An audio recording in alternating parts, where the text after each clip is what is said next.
So, I figured I'd do start doing some reviews on some stuff, stuff that I like, stuff that I use often, stuff that I think is pretty cool. This is a review on I think it's the best pocket knife that you can buy at Walmart. Not that that's saying a whole lot, but there's not a whole lot of reviews on it. So that's why I wanted to go ahead and do one on this particular knife. This is the Camillus Beast. It is a beast. It's probably the heaviest, one of the heaviest pocket knives that I have. That's because of its size and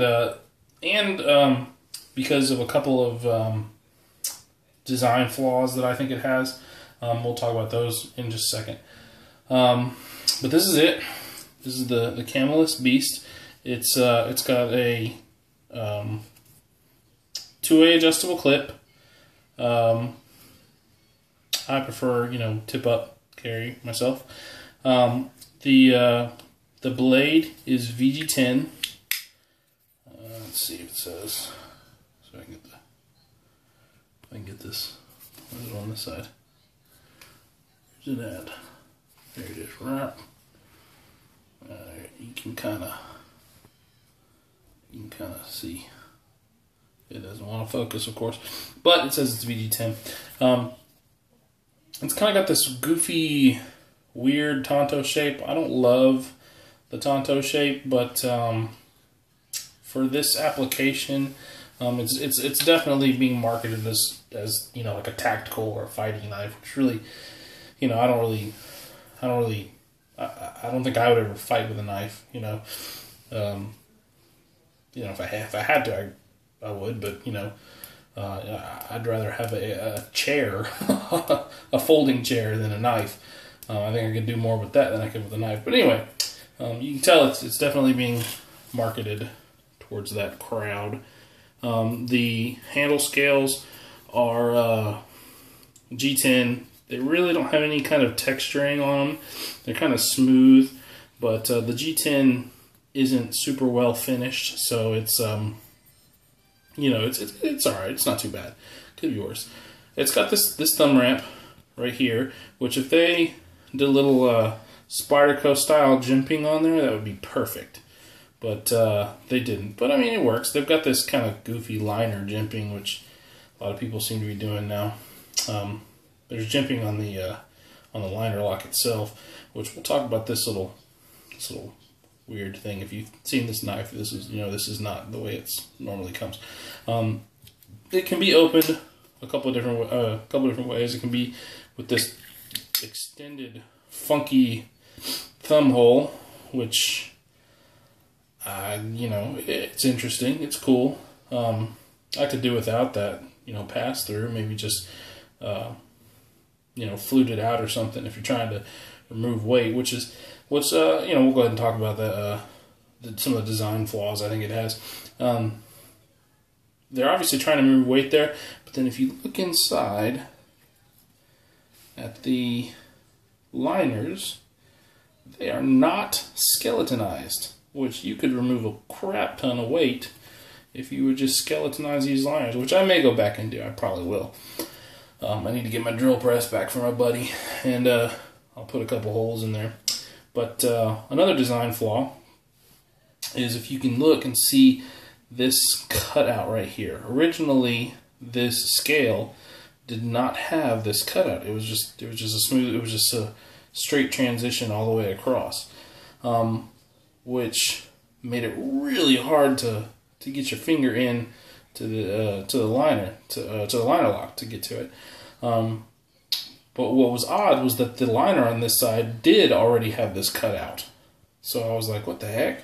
So I just took it apart and drew it on there and just kind of filed off this part right here so that the scale matched that side of the liner. And now it's super easy to access that. It's still, it's a stiff liner lock, so you still have to apply some pressure. It can be done as a flipper, but that blade is so heavy, a big chunk of VG10, that it, as a flipper it's kind of difficult. I put the lanyard there. It does have a lanyard hole, and you can tell it's marketed as a fighting knife because it's got this pointed end. You could bash somebody if you needed to or whatever. Yeah, this is the Camillus Beast. I do like the pocket clip. It does kind of scream tactical, but because of my job in the oil and gas industry, I work out in the field. I'm a grunt worker, not a supervisor. Well, I'm kind of a supervisor, but kind of not. But I do need a heavy duty knife, and this definitely fits the bill. It's a little heavy, but it's not. It's doable. I'm not hiking this thing. I don't take it hiking. This is not a backpacking pocket knife for me.